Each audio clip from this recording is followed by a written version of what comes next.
எங்க பார்த்தாலும் எதிர்பார்ப்பு கோடி, இத்தனை கோடி அத்தனை கோடி. ஏன் கேட்கிற பிள்ளை பெத்தவா? அப்போ இருக்கிறதுக்குள்ள திறமா கொடுத்தனம் பண்றா பாத்தியா? அவதான் பொறுப்புள்ள பொம்பளை. எத்தனை கொடுத்தாலும் செலவணி போட்டு சும்மா உட்கார்ந்துருக்கிற பாத்தியா? அவ கூட பிழைக்கிறது முன்னு தண்டவாளத்தில் கொண்டு தலை வைக்கிறது முன்னு. நடுவர்களே, இன்னைக்கு 10,000 சம்பாரிச்சு வந்தா 8,000 ரூபாய் செலவணிட்டு 2,000 ரூபாய் ஒரு குடும்பம் பண்ற பொம்பளை மிச்சம் வச்சிருக்கோடும். அப்போ பிழைப்பா. 10,000 சம்பாரிச்சுட்டு வந்தா 15,000 கடன் வாங்கி வச்சா அவன் குடும்பத்தில் முன்னுக்கு வருவானா? இன்னைக்கு அந்த காரியம் தான் நடக்குது. அல்ல 24 மணி நேரம் மேக்கப் போடுறக்கு ஒரு பொட்ட பிள்ளைக்கு 60,000 ரூபாயா? 6 சம்பாரிச்சு கொடுப்பா.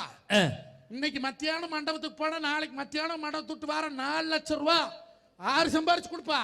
முன்னெல்லாம் போட பங்காளி கொண்டாட்டி வரிசையா நிற்பாங்க.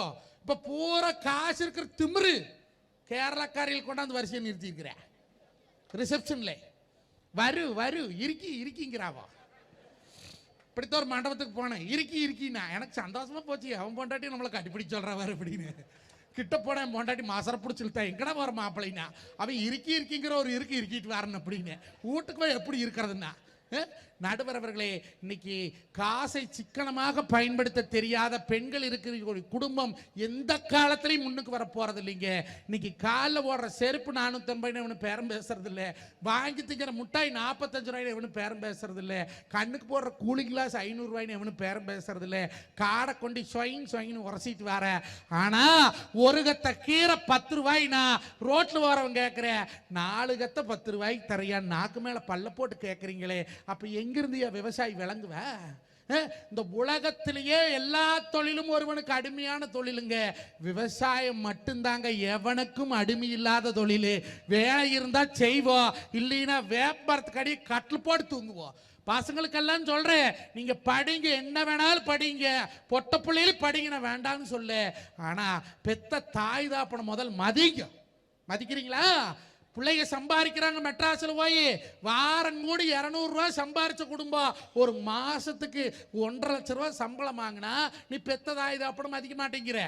புருஷனை காட்டிலி 10,000 ரூபாய் சம்பளம் கூட வாங்கினா கட்டண புருஷனை மதிக்க மாட்டேங்கிற. அப்புறம் எங்க இருக்குது பொறுப்பு? 1000 கோயிலுக்கு கும்பாசம் பண்ண சொர்க்கம் கிடைக்குமா?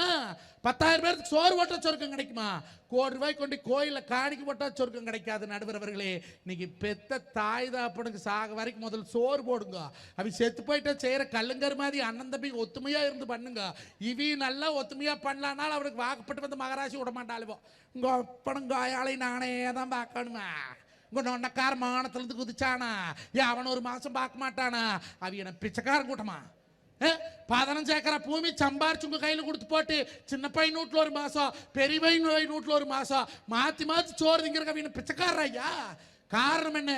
ஊட்ட அம்மனீக பண்றதுனால கட்டின புருஷே வாய் துறக்க முடியாத குடும்பம் கெட்டு போகும்னு 1000 மனக்கசப்புகளை மனசுக்குள்ள வச்சிருக்கிறவங்க. நடுவரவர்களே, திரும்பவும் சொல்றேன், விவசாயம் பண்ற பையனுக்கு பொண்ணு கொடுங்க. அவன் சொத்து வச்சுக்கிறானா இல்ல பெரிய வீடு வச்சுக்கிறானான்னு பார்க்காதீங்க. அவன் நல்லா உழைக்கக்கூடியவனான்னு பார்த்து பொண்ணு கொடுங்க.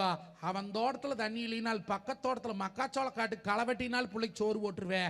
ஐடி கம்பெனிக்காரனை நம்பி பொண்ணு கொடுத்தீங்கன்னா பல்லாவரம் சந்தையில் 17 ரூபாய்க்கு பிள்ளை வித்து போட்டு வந்துடுவேன். நினப்பு வச்சுக்க என்று சொல்லி நடுவரவர்களே, இன்னைக்கு அண்ணமார் படுகளை கடைசியாக பாடுறேன். நம்ம பாட்டெல்லாம் சும்மா ஒரு 5 பாட்டு தான் பாடுறேன். இருந்தெல்லாம் கேட்டுட்டு போங்க. தங்கா புலம்பல பட்டிமன்ற பேச்சாளர்கள் யாரும் பாடுறதில்ல, நான் மட்டும்தான் பாடுறேன். இதே 43 அரங்கேற்றத்துக்கு போய்தான் இந்த பாட்டை என்னால் கற்றுக்க முடிச்சுது. நன்றிங்க, வணக்கம்ங்க. வீடு நாடு சிறக்கிறதுக்கு காரணம் ஆம்பளை பாடுபடுற, ஆம்பளை பாடுபடுற, பொம்பளை படுத்துக்கிட்டு திங்கிறா என்று நீங்கள் நல்ல தீர்ப்பை வழங்குபடி கேட்டு நன்றி பாராட்டி விடைபெறுகிறேன். வாழ்க விவசாயம், வளர்க விவசாயி, ஓங்குவன் புகழ், நீங்குவன் வறுமை. விவசாயம் பண்ற பையனுக்கு பொண்ணு கொடுங்க ஐயா. வருஷம் ஒரு புள்ள பெத்து கொடுப்பேன். அருமையான பையன். நன்றி, வணக்கம். ஆகா, அருமையான பேச்சு. கலக்கிருக்க. நல்ல ஒரு கைதட்டல் கொடுங்க பாப்போம். இப்படிதான் இருக்கணும் ஒரு மனுஷன் பேச்சு. இன்னைக்கு